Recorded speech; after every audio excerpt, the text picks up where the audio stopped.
Thani kunibingelela babukeli emakhaya. Onibulisayo uThemba Maziba. Akahambi yedwa, uhamba nomzalwane wakhe ozothi azisho ukuthi ungubani. Ngithanda ukulibingelela emakhaya, okhulumayo ngumzalwane uMbonisi Ndlovu. Ngaphambi kokuba singene esifundweni sethu salamhlanje, sizothi sithobiseni amakhanda sicele umusa weNkosi ukuthi kube uwona ozothi usihole. Nkosi, sibonga umusa, sibonga uthando, sibonga ukugcinwa nokuthi ulenze usuku lanamhlanje lube impumelelo ukuthi sizohlangana kulena ndawo sikhulume ngezwi lakho. Esikuqelayo sicela umoya wakho engcwele kube uwona ozothi ube uthisha kithi. Konke okuzothi kukhulunywe kufundwe kube lokho okuzothi kuvuselelwe nembeza bethu, kusenze sizihlolisise, sivuselele ubudlelwane bethu nawe. Siyakucela Nkosi ukuthi ubusise konke okuzothi kwenzeke kulesi sikhathi ngayo iNkosi yethu Jesu Kristu siyakhuleka. Amen. Amen. Isifundo sethu sanamhlanje ke isifundo sesithathu esinesihloko esithi sifuna ukubona uJesu. Ivesi lethu lekhanda silithola laphana kuJohn. Silithola kuJohn 12 uverse 24. Lithi, ngiqinisile ngithi kini, ngaphandle kokuthi uhlavu lukakolweni luwe enhlabathini lungafi, luhlala lodwa, kepha uma lufa luletha izithelo eziningi. Sikunomoya wesiprofethi esiwuthola lapha kule ncwadi ethi I-Desire of Ages, upage 264. Ifunda ngalendlela nayo. Ngokufa kukaKristu, kungokufa kukaKristu kuphela lapho umbuso kaSathane wawungaketulwa khona. Kungaleyo ndlela kuphela umuntu ayengahlanjwa ngayo, futhi uNkulunkulu akhazimuliswe. Njengoba sesifundile ivesi nenqazo ngaphansi kwayo, yini esingakuphawula kulokho esiceda ukukuthola manje, my brother? Okay, siyabonga. Esikutholayo lana masihlanganisa isihloko sethu nevesi. Sithola isihloko sesifundo sethu kubonakala ukuthi kungumbuzo. Mhlambe ukhona owayebuzile ecela ukubana abone uJesu. Sothi sifunde kabanzi sizwe ukubana ngubani lo wayecela ukubona uJesu. Then mase siza kuyivesi lethu kukhulunywa ngecorn of wheat esingayifanisa nembewu yaleyo wheat. Yithi mawuyigcinile uhleli nayo endlini ayikwazi ukuthi multiply ibe ningi. Kodwa ungayithatha uyitshale esihlabathini, mayiseyimila ikhula iyakwazi ukuthi ikulethele izithelo eziningi. So ngendlela enjalo ke uKristu lana uveza amandla kaNkulunkulu.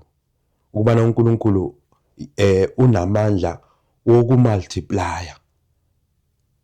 Imbewu masiyithatha ngokwesimoya siyazi ukuthi sikhuluma ngezwi likaNkulunkulu.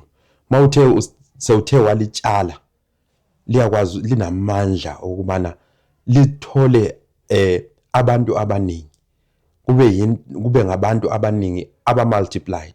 Kodwa mawuthe wakugcina lokho kuwena awukwazi ukuthi kunjani ukumultiply ngoba uzigcinele khona kungokwakho. Okwesibili ngaleli verse esikutholayo lana sithola kuvezwa icebo lensindiso. uKristu ngalomfanekiso uveza icebo lensindiso lapho akhuluma kumbe akhomba khona kuye kusenzo esasizokwenzeka maduze, lapho wakumele ukuthi afe yena ukuze ahlenge abantu abaningi. Yikho masihlanganisa nomoya wethu wesiprofethi esiwufundayo la ngaphansi, ithi kuphela ngokufa kukaKristu wayengakwazi ukubana aketule kumbe anqobe umbuso kabani? kaSathane. Ithi ngendlela enjalo umuntu wayezokwazi ukubana ahlengwe uNkulunkulu abesiya njani? Abesiyadunyiswa kumbe abesiyakhazimuliswa. So kulicebo likaNkulunkulu kumbe kwakulicebo elalifihlakele emaphakadeni. Lelo selibonakala selivezwa ma uKristu esesiyafinyelela ekugcineni kokwenza umsebenzi wakhe lapha emhlabeni ukuze kuhlengwe wonke umuntu esonweni. Usicedile my brother isifundo. Uma singaba nokuzwisisa kwenqazo kanye nevesi nesihloko sethu, usinikezile ingcikithi sesingasivala masisifundo.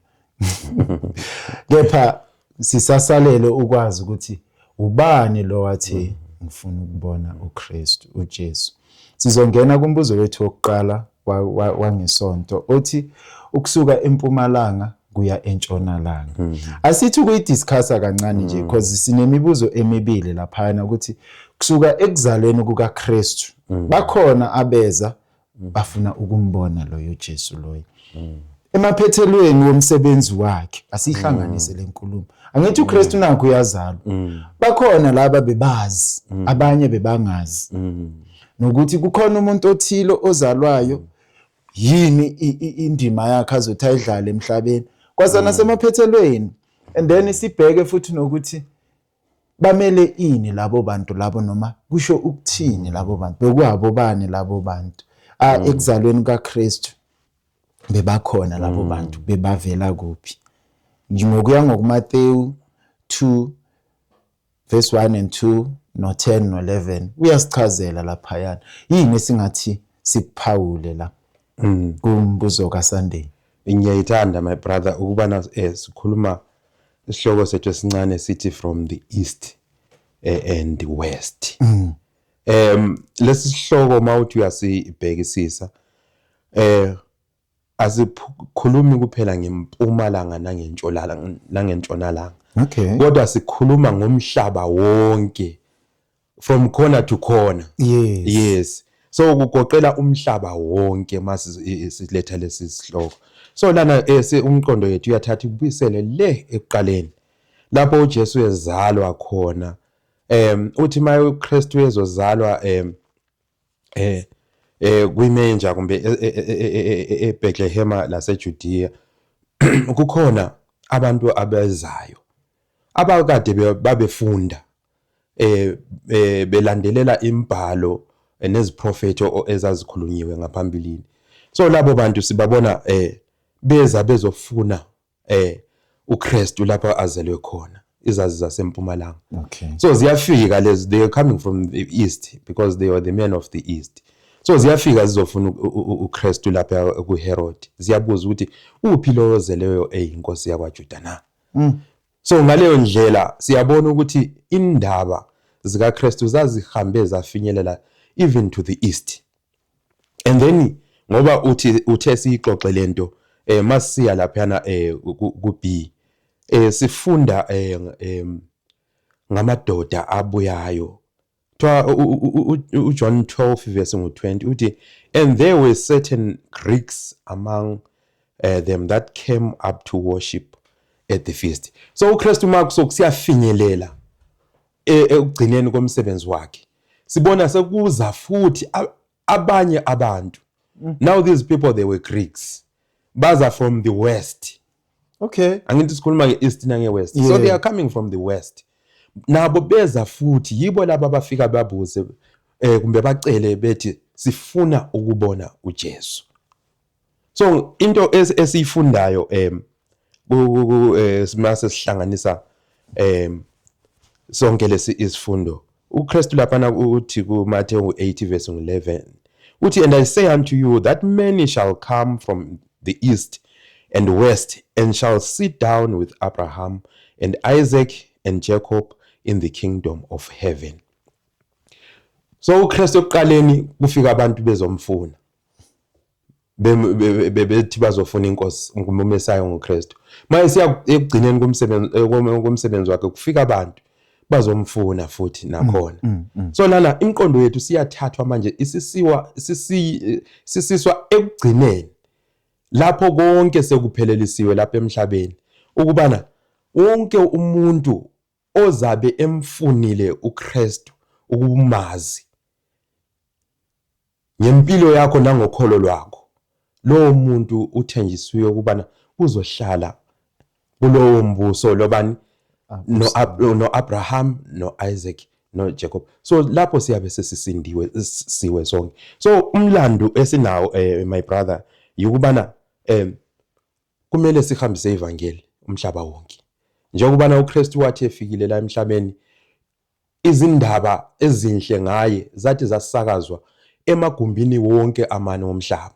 So la nathi yikho lokho kusileleyo ukubana kumele sihambise izindaba ezimnandi ziye kuyo yonke indawo lapho esingakwazi ukuthi sifinyelele khona sibadonsele labo bantu beze kuKristu.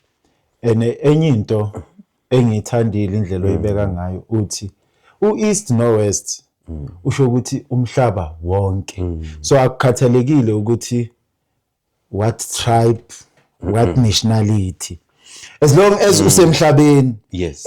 Okunye okumangazayo lana labantu mabeza basuka baya ebukhosini uHerod beqabanga ukuthi uyazi uaware ukuthi kukhona ozayo, kanti amaJuda maybe singabafanisa ukuthi ayafana nathi amaKristu ukuthi sithi inkolo noma insindiso eyethu kuphela. Yes. So sifuna ukuyigcina kithi, but lana ithi bafika from east west, so umhlaba wonke umenyiwe kulombuso. So umhlaba wonke uneqala. If kukhona okuthile okwaziyo ngenkosi, yikho kanye lokho kumele sikwenze, sikufundise, sikwabele nabanye.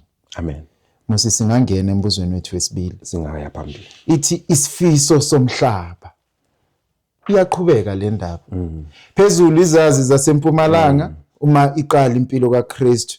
Mase iphetha umsebenzi sakazophetha umsebenzi sekuza amaGreek. Uma ithi amaGreek singasubstitute legama elithi Greek sithi abezizwe. Amen. So sekuza yonke inhlobo yomuntu manje sebazo asithola ukuthi bafika bathini.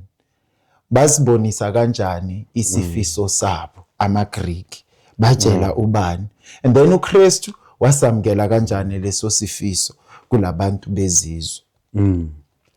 Yeah, indaba ethathekisayo emnandi impela esikhuluma ngayo. Ithi yona lapha na kuJohn 12 iverse ingeka 21 ngoba sikhuluma the longing of the world, the longing. To long for something yikulangazelela, ulangazelelo olunjani olukhulu. Yebo ungafuna ukuthi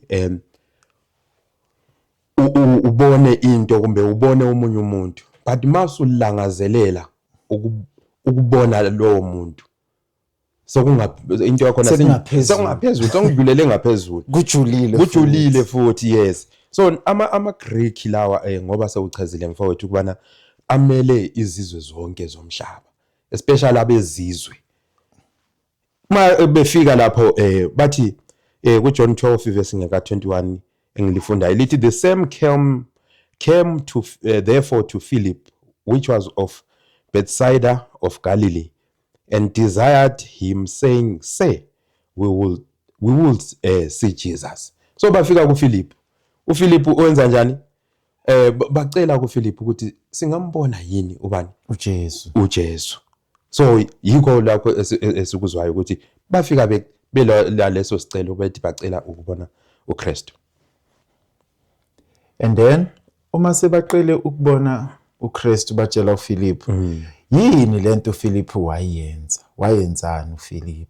Noma yini esingakufunda esicelweni sabo nokuthi baphenduleka kanjani? So uma sebecelile kuPhilip ukuthi bafuna ukubona uJesu, sikhumbule ukubana uKristu ngalezo nkathi ube nezitha eziningi. So ezikhathini eziningi babekwazi ukuthi uKristu uyafunwa ngapha nangapha abafundi bakhe. So ma uPhilip ezwa lezi indaba kumbe ezwa lamagama ukuthi sicela ukubona uKristu, akazange aye straight away ayotshela uJesu ukuthi kukhona abantu abakufunayo la ngaphandle. Okay. Sikhumbule ukuthi futhi ngaleso sikhathi mabefuna ukubona uKristu wayengaphakathi kwethempeli. Wayeqeda ucleaner that temple, efike wasusa bonke laba kanjani ababengenzi kahle, ababengcolisa ithempeli likaNkulunkulu. So uPhilip uhamba uyotshela uAndrew. uAndrew naye uPhilip bayahamba sebesiyotshela ubani? uJesu ukuthi kukhona abantu abamfuna. So le indaba ngima ngithe ngiyabhekisisa ngiyayilandelela ezikhathini eziningi kufanele ukuthi siqaphele singabantu. It's not easy ukuthi makukhona umuntu ofikayo nje athi ngifuna ukubona umzalwane uMaziba bese ngiyaphuthuma nginjani ngiyokhomba ukuthi hayi uMaziba nawo ngingazi ukuthi laba bantu injongo yabo yini ngalowo muntu. So sibonisa ukuthi ezikhathini eziningi kufanele sibe ngabantu abaqaphelayo sibhekisise izimo. Kodwa nansi into engiyithandayo, uKristu mayesizwa leso sinxuso kumbe leso sicelo salaba abantu, kuthiwa uKristu wananzelela kumbe wezwa abantu abalolangazelelo olukhulu ngaye. Ithi when Christ heard the eager request, we will see Jesus echoing the hungering cry of the world. His countenance lighted up, and he said, "The hour is come that the Son of Man should be what? Should be glorified." In request of the Greeks, he saw an earnest of the results of his great sacrifice. So uKristu maye ebabona laba bantu, ubuso bakhe buyanjani? Buyakhanya. Buyakhanya, ubona abantu impela abasuka le ekudeni. Wananzelela ukuthi ngempela lo msebenzi ayewuzele la emhlabeni wawusufezekile.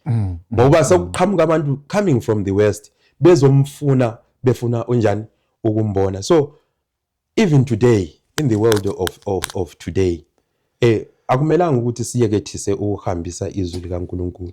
It should reach all the corners ngoba nabe sesishilo. Ma abantu besebezwile ngalezi ndaba bazathi babuye bezofuna ukuzwa more. It when the request was brought to Jesus, he was in that part of the temple from which all except Jews were excluded, but he went out to the Greeks in the outer court and had a personal interview with them. So uKristu ungale sikhumbula ukuthi etempelini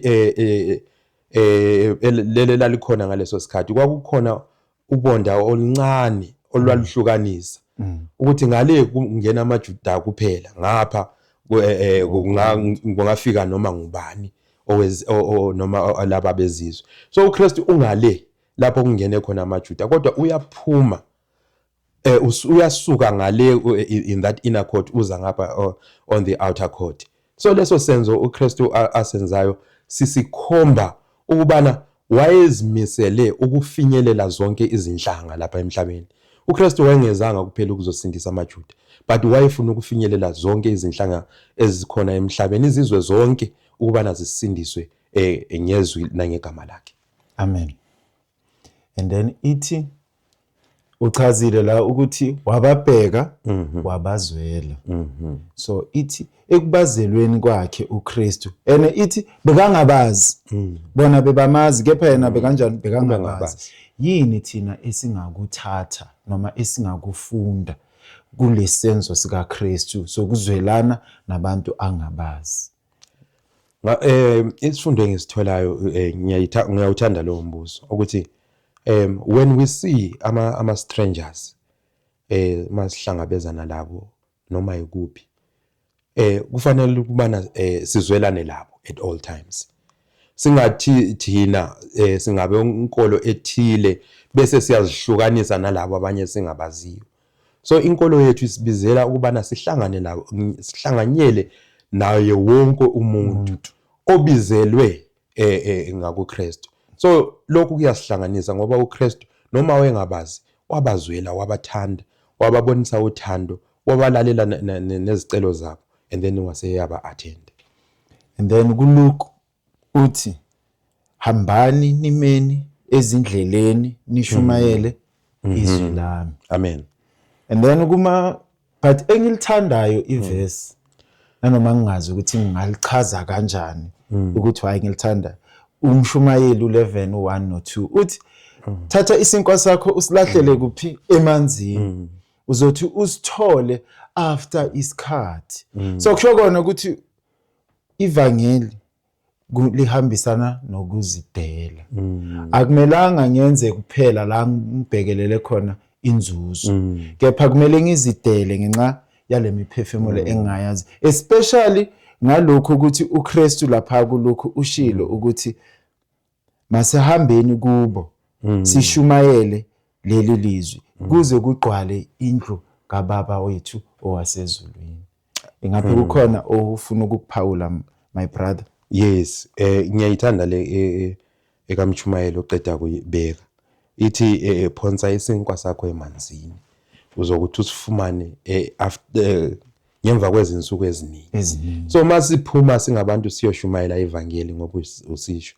Asazi ukubana lelo vangeli liyofinyelela ngasikhathi sini enhlizweni zabantu. So thina kwethu esikunikeziwe ukuthi masiphume senze njani? Sishumayele, sponsor izwi. Masiphonsa izwi kungumoya kaNkulunkulu oyingcwele osuka uyesebenza ezinhlizweni zabantu. Njalo ingozi ekhona esingaba nayo ukubana masihlanyela kancane isivumo nosethu sizoba sinjani? Soba sincane. Kodwa lo ohlanyela kakhulu isivuno sakhe soba sikhulu. Kodwa ukuthi isivuno siza kanjani akusikwethu lokho. Asinginikezwa ngabusimsebenzi wethu, kungumsebenzi kaNkulunkulu. Kodwa engikuthandayo kumele ukuthi sikuqaphele nanku masihambisa ilizwi lenkosi. Kumele sifinyelele kuzo zonke izindawo. Njalo siyakhuthazwa lapha kuMoyes Prophet ku-Evangelism page 394 ukubana masibuyelele lezo zindawo ekade lapho sishumayela khona. Esikhathini eziningi singafika endaweni sishumayele siyasuka sihambe. Asabuyele ukuthi kusala kwenzekani emuva lokho akusafuni thina sena ndaba nakho. Kodwa siyaxwayisa ukuthi asibuyelele ngazo zonke izikhathi. Mase senze kanjalo singabe sivuselela kulokho esiyabe sikuhlwanyelile ekuqaleni. Okunye okufanele ukuthi sikuqaphele futhi indlela leyo esishumayela ngayo. Thina esibizelwe kukho akumelanga ukuthi sishumayele ngendlela leyo ekubukisa. Asibukisi thina ngezwi likaNkulunkulu. Njalo it is not the God's ordained method yokuhambisa umsebenzi wakhe. Ungabukisa kakhulu bese abantu bayaheheka. Mhlambe with the loud voice ngendlela owenza ngayo uzame nokwenza imimangaliso ongakwazi ukuthi uyenza kanjani. Kodwa thina indlela zethu lezo ezokuhambisa ivangeli kuthiwa izindlela ezihlelekileyo. Lezo ezi-include ukukhuluma amaqiniso. Ithi bazolazi iqiniso lizonza njani? Lizobakhulula. If we say the truth, if we tell the world the truth, iqiniso lizozivulela lona indlela. Yiyo kuphela indlela leyo uNkulunkulu ayigcobileyo ubana sisebenze ngayo. Indlela ehlelekileyo, indlela elesizotha, indlela yokuhambisa amaqiniso kuphela. So into kumele siyenze nje iqiniso. Hayi ukuthi ukuthandwa nokuthi sibukise. No. Hayi ngiyakuzwa. Asichubeke ke siye kumbuzo wesithathu. Ithi impilo etholakala ngokuthi ukufa. Asithole la. uKristu uqhathanisa umsebenzi wakhe wala emhlabeni, uqhathanisa nenhlavu asithi lokakolweni noma lombila. Yes. Uma sicala uthe imbewu oyibeka laphayana ingeke ikulethele enye imbewu ayikhuli. Kepha mase siyilahlela emhlabathini iyanda. So asithole lana ukuthi uKristu usho ukuthini uma uqhathanisa kanjani uKristu umsebenzi wakhe wala emhlabeni nalembewu esikhulume ngayo uma siqala. Ngiyabonga my brother. So inhlavu leyo or imbewu lena esibona itshalwa uKristu akuletha kungumzekelo.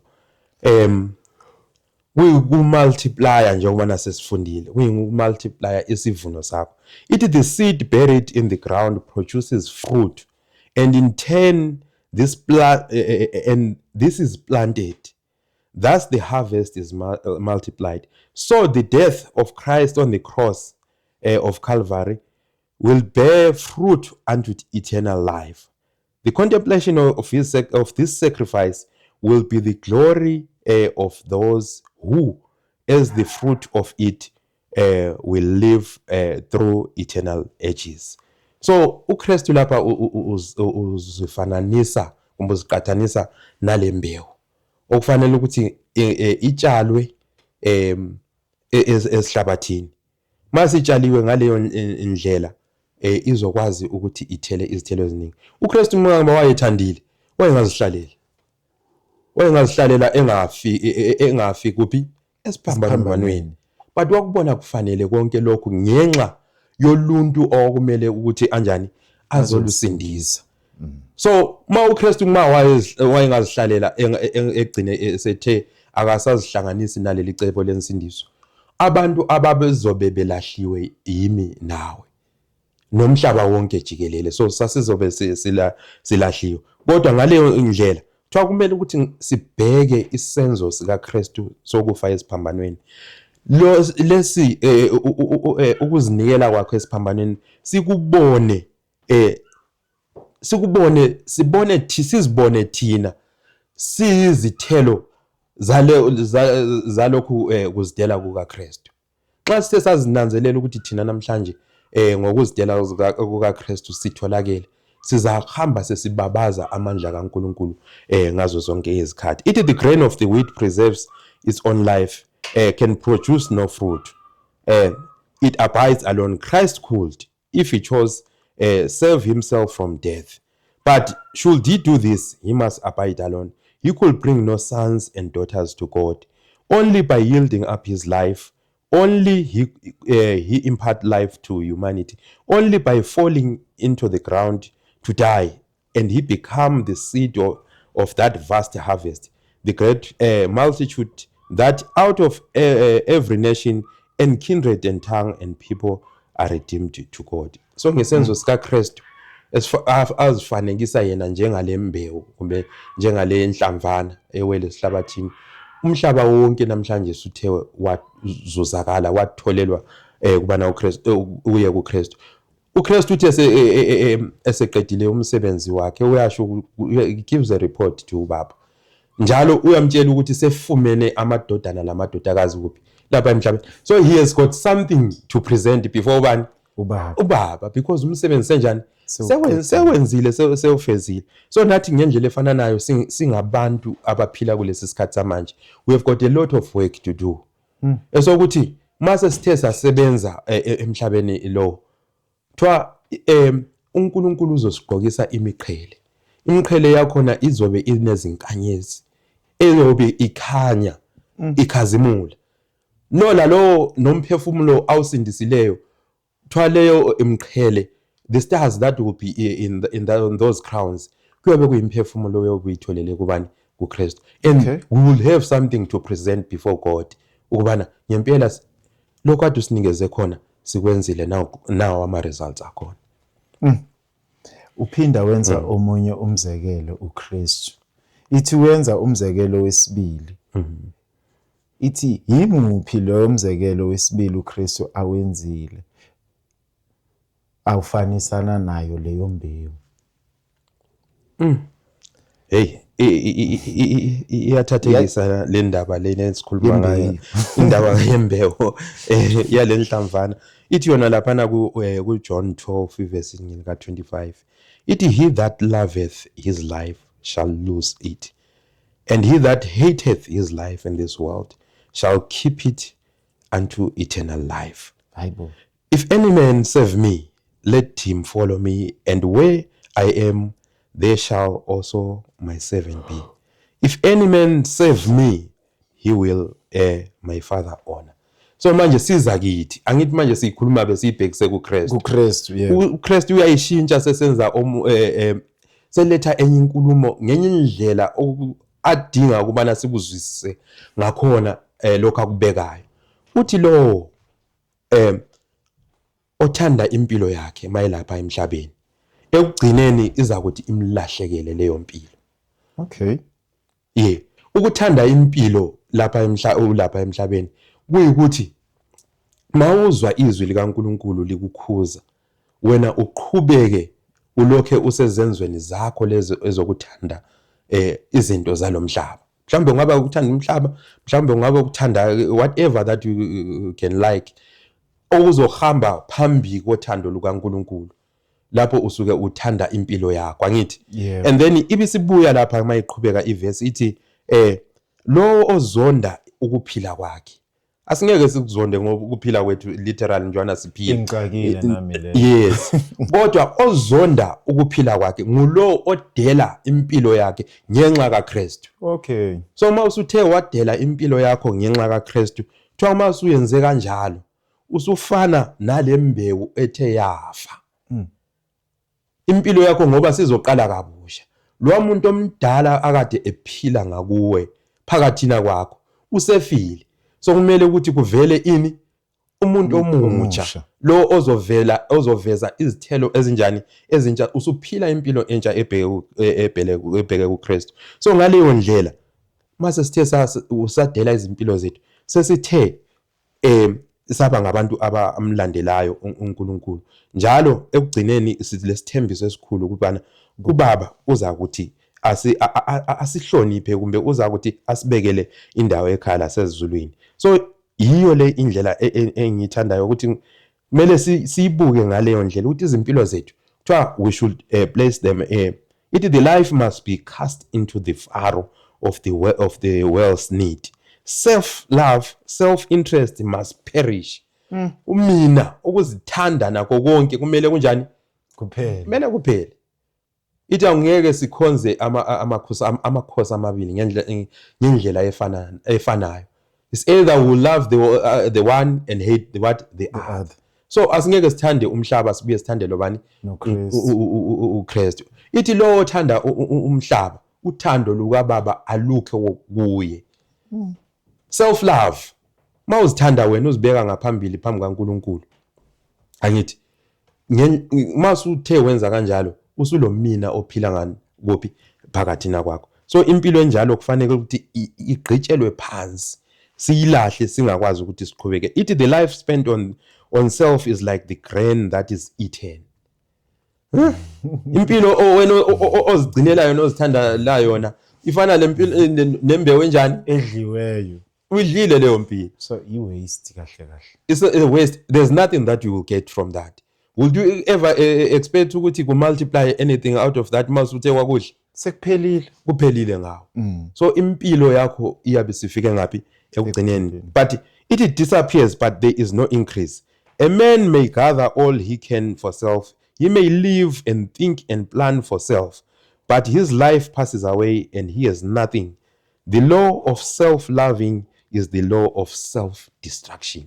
So ngamanye amagama masizithanda sikufana lokuthi sinjani Siyazibhubhisa. akusho ukuthi singazithandi njengabantu but sithi sibeke ukuzithanda kwethu phambi kokuthanda ubani uNkulunkulu. Yes, we should love ourselves, we care for ourselves senze yonke into kodwa mase sithe sazithanda ngalokho okungidlilela ukuthi uNkulunkulu akasena ndawo ezimpilweni zethu then lapho isiphetho sethu siyaye kubhujisweni.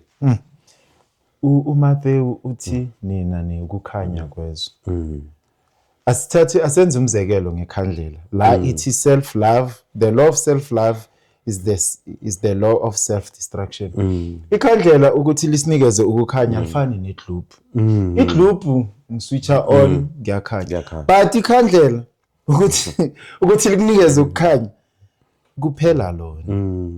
So umKristu loyo ngiyukukhanya kwezwe. Ukukhanya kwami yilokho ngilayita ikhandlela for ukuthi endlini kube nokukhanya. Ikhandlela yilo eliphelayo. So yimi loyo kumele kube khona okuthile engikunikezelayo enkosini. Ikhandlela likukhanya ngokuthi liyazinikezela lona. So nathi si useful as long as sizidela. Amen. Umbuzo wa Wednesday uthi uJesu uyakhazimuliswa. Esingakucaphuna nje lana uKristu seyabhekana nesiphambano uyakhuleka lapha na uKristu. And ukhuleka asikhumbuleni ukuthi nanoma beka umuntu but I mean beka uKristu beka umuntu. Lokho engikuzwayo lokho kungikhathazayo my anxieties enginokukhathazeka ngakho naye bekanakho bekumkhathaza. Uyakhuleka lana uKristu ngale micabango yesiphambano bekwenzakalani uthini awuthi uyihladiye kancane my brother. Siyabonga mfowethu uKristu sifunda lapha ubana uyakhazimuliswa kumbe unikezwa udumo noma singayibeka ngayiphi indlela. Ithi yona uKristu lapha ithi kuJohn 12 verse 27 ithi, now is my soul troubled, and what shall I say? Father, save me from this hour. But for this cause came I unto this hour. Father, glorify thy name. Then came there a voice from heaven saying, I have both glorified it and will glorify it again. So uKristu ufikelwa umunyu, ufikelwa ubona ingaphambili ezokwenzeka masinyazana. Sikhumbule ukubana umkhosi wePhasika wawusewusondele ngaleso sikhathi. So uKristu wayeseyibona indlela kwakumele ukuthi ayihambe, so umsebenzi wakhe usiyofika ekugcineni. So lapha uKristu uyahlukumezeka emoyeni wakhe. Mayehlukumezeka emoyeni wakhe uyazama ukuthi baba akhuleke, ulethe umthandazo ukuthi baba uthi uzothini? What shall I say? Father, save me. Nsindise Nkosi. Nsindise Nkosi. Ngoba uyayinanzelela ukuthi le ndlela asazoyihamba isibanzima. Uthi baba ngisindise. Kodwa abuye aziphendule yena futhi athi ngizele lokho. Lona leli hola yilona leli engilizele kulowo mhlaba. So wayesefika esikhathini esinzima kakhulu lapho uKristu endleleni yakhe akade azoyihamba. Kodwa nangu isiqiniseko esivezayo lapha esibonisa ukuglorifywa kukaKristu. Ithi kwazwakala izwi liqhamuka ezulwini. Ngesikhathi ezwa ubuhlungu ehlukumezekile emphefumulweni, ubaba uyamqinisa. Uyamqinisa ngamazwi. Uthi I have glorified. Angisho? I have both glorified it and will glorify again. Umsebenzi kaKristu omkhulu ayewulande lapha emhlabeni kwakuzoveza ubaba, uyise osezulwini, abuye aziveze yena futhi njengendodana kaNkulunkulu. Ngaleso sikhathi uKristu ezefinyelela esikhathini esinje, umhlaba wawuthe wamenqaba, wangamamukeli njengomesiya owayekhona ozosindisa umhlaba ekubhubheni. So ngalesi sikhathi wenza kuba nesenzo esibonakalayo esikhulu esiveza khona ukuthi ngempela lo kade limphika sonke lesi sikhathi ngempela uyindodana kabani? kaNkulunkulu. Ithi yena lapha masiya ngokwemoya wesiprofito esiwuthola ku Desire of Ages page 624. Ithi lapho uKristu wafikela yikwesaba wabona ukuthi ubaba uzabe semshiyile. Wabheka isikhathi lapho ubaba esenjani, esithe wamflathela wamshiya. Wabona futhi isikhathi esizayo masinyane lapho ayethe azobhekwa khona njengesoni esikhulu. He thought ukuthi he would be considered smitten of God. Sikhumbula ukuthi umuntu owayehluphekile ngaleso sikhathi ezifundweni ezedlulileyo sike safunda ngomuntu ohluphekileyo njengalo mfana wayezelwe engaboni. Kuthiwa babembhekile lo mfana njengomuntu olesono esenjani esikhulu, mhlawumbe okwakuone abazali bakhe okhokho bakhe. So indlela enjalo uKristu futhi wayezodlula phakathi kwayesimene esinjalo ukuthi abukeke njengosoni esikhulu, ikanti yena ubelande ukuzosindisa ini? Umhlaba. Abantu babengakuboni konke lokho. So lo hola uKristu wabheka phambili wakubona. It then came divine submission to his father's will. Wasesithi no, yithi ngilandele intando kabani? Kababa. Ngihloniphe intando kababa. Only through the death of Christ could Satan's kingdom be what? Overthrown. Sayifunda. Only thus men be redeemed and God be what? Be glorified. uNkulunkulu emphendula wananzelela ukuthi ngalesi sikhathi umbuso kaSathane uzanjani? Uzonqotshwa. So uSathane wayesengaselamandla ngaleso sikhathi. uyakhuleka uKristu kunabantu abamile abambhekile iyeza impendulo kuzwakala izwi ezulwini.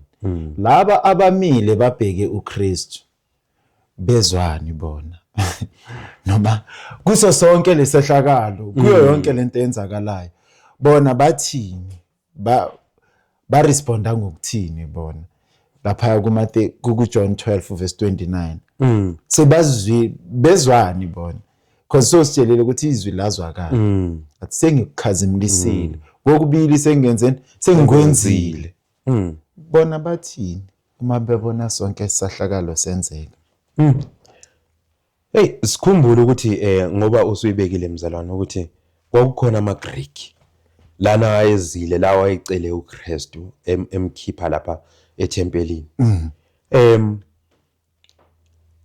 Kwakukhona futhi nabanye abantu ngaleso sikhathi. AmaJuda nawo bewabhekile. NamaJuda nawo akade ebhekile kuleso sehlakalo. Ithi yena uKristu lapha masifunda lapha eqeda ukukhuleka. Ithi the people therefore that stood by and heard it said that it thundered. Others said an angel spake to him. So manje bayadideka ngokomqondo ukuthi kwenzakaleni. Abanye bezwe umdumo, abanye bathi hayi ingilosi ekade njani ekade ikhuluma naye. Masifunda lapha ithi the people beheld this scene with terror and amazement. No one dared to speak. With silent lips and bated breath, all stood with eyes fixed upon Jesus. The testimony of the Father having been given, the cloud lifted and scattered in the heavens, in the heavens. For the time, the visible communion between the Father and the Son was ended. So ngaleso sikhathi ngoba besishilo ngaphambilini ukuthi umsebenzi omkhulu kaKristu ayozele la emhlabeni okokuqala wayezoveza uBaba the Father ukubana aziwe ukubana nguNkulunkulu okhona ophilayo osezulwini. Okwesibili wayezoziveza yena njengendodana kaBaba kaNkulunkulu. Okay. So abantu babengamamukelanga kumbe umhlaba wongamamukelanga uKristu njengendodana kaNkulunkulu. So lesi sehlakalo siba yisiqiniseko salakho konke noma uKristu wayenzile imangaliso noma wayenzeni okukhulu waze wavusa nabo Lazaro ekufeni kodwa akuzange kwafinyelela kuwo wonke umuntu ukubana akholwe ukuthi ngempela lo indodana kabani kaNkulunkulu. Kodwa mabezwa umdumo abanye besizwa umdumo abanye besizwa lokho abakuzwayo kodwa thwa lesi sehlakalo saba yisiqiniseko ngoba uNkulunkulu wakhuluma ukubana senginjani sengikhazimusile. So ngaleyo ndlela kwaba isiqiniseko sokubana uKristu ubudlelwano uKristu uyindodana kabani kaNkulunkulu. Ithi yona lapha masifunda sesiye ngaphambili sesibhekise kulamaGreek lawo lawa ababezile ukuzofuna uKristu. Ithi the people therefore that stood by and heard it said it thundered, and others said an angel spake to him. But the inquiring Greeks saw the cloud, heard the voice, comprehended its meaning, and discerned Christ indeed. To them he was revealed as the Son of God. Amen. AmaGreek wona ayazwisisa, balizwi ilizwi. Balizwisisa futhi ukubana lithini. Bananzelela ukubana lo ngempela kungubani? Ungumntana kaNkulunkulu. Lo owakungumbuzo owawuhlela ukhona ngazo zonke izikhathi ukuthi ngabe this is the Son of God. Sikhumbule ukuthi amaJuda sonke isikhathi ayesithe sibonise ngesehlakalo. Give us a sign. Ukuthi ngempela wena ngubani? Uyindodana kaNkulunkulu. This one was the greatest of them all. Lapho bekuzwakala izwi likaNkulunkulu lifakaza. Ilizwi leli esifunda ngakho ukubana lalingaqali ukuzwakala. MawuKristu ebhaphathizwa liyezwakala izwi lithi le indodana yami engjani? Ngiyathokoza ngayo. Liyazwakala futhi ku Mount of Transfiguration lapho uKristu ethatha abafundi abathathu uthi le indodana yami engithokozile ngayo. nanti futhi liyazwakala ngokwesithathu ilizwi likaNkuluNkulu lithi khona I have glorified my name. So ngendlela enjalo into engiyiqaphelayo lapha mzalwane wami ngoba sikhuluma ngiqaphela amaqula amabili. Okay. Ma ilizwi likaNkuluNkulu likhulunywa kumbe likhuluma ezikhathini eziningi kukhona abazomuzwa uNkulunkulu bathathe lokho kusezwini lakhe bazithathele khona bathole isiqiniseko ukuthi ngempela la amazwi ungamazwi avela enkosini basindiswe ngakho kodwa kwabanye kuyoba ngumdumo nje bazozwa umdumo nje kuduma yonke indawo bengezwa lutho abantu abanjalo bazosala benjani bengabalahliwe. So asiqapheleni singabantu esizithi singamakholwa ubana lokho esithi sikuzwile njalo esithi sikufundile kube yilokho kuzaba isiqiniseko kuphi ezimpilweni zethu, otherwise sizofana lalabo abanye abazwa umdumo besale benjalo bengazwa ngalutho. So uyithintile my brother ukuthi kuzo zonke lezibonakaliso sesingena ku number 5 uKristu kuzwakale izwi likaNkuluNkulu kathathu amaJuda eza kuye futhi athi sifuna usibonise isibonakaliso sokusho ukuthi indeed ungumesaya indodana kaNkuluNkulu. Kepha unumber 5 uthi ukungakholwa kwamaJuda kukho konke lokhu bayenzani bese uchazile ukuthi abazange bamamukele. So ukuchazile asiye ku number B ukuthi isifundo sini thina esingazithathela sona la ngoba nathi namhlanje singumhlaba bayakholelwa abantu ukuthi uNkulunkulu ukhona uyaphila. Kepha abantu abanenkinga ngayo bani uKristu bakholelwa kumoya ongcwele abanankinga abantu abanankinga nokuthi uNkulunkulu ungumdali mara abantu banenkinga qobo lwakho nobani noKristu. Ziningi inkolo eziphika uKristu aziphiki uNkulunkulu aziphiki umoya ongcwele ziphika ubani uKristu. NamaJuda bebanganankinga nomoya ongcwele bebanganankinga noNkulunkulu bebanenkinga nobani noKristu. Thina yisiphi isifundo esingasithathela sona uma uthi usongelayo na my brother? Yeah. Ngendlela enjalo ngoba sesifundile ngalesi senzakalo of which it was a crowning evidence of his messiahship. It was the signal from the Father that Jesus had spoken the truth.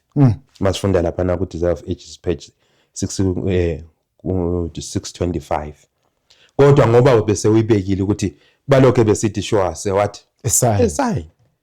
So ngendlela enjalo whatever ma usithe wavumela uSathane wasebenza enhlizweni yakho ngoba wasebenza emoyeni wakho iqiniso noma seliveziwe it will harden your what inhliziyo yakho inhliziyo yakho iyohlala sibalukhuni ngamaqiniso kanjani avezwayo time and again.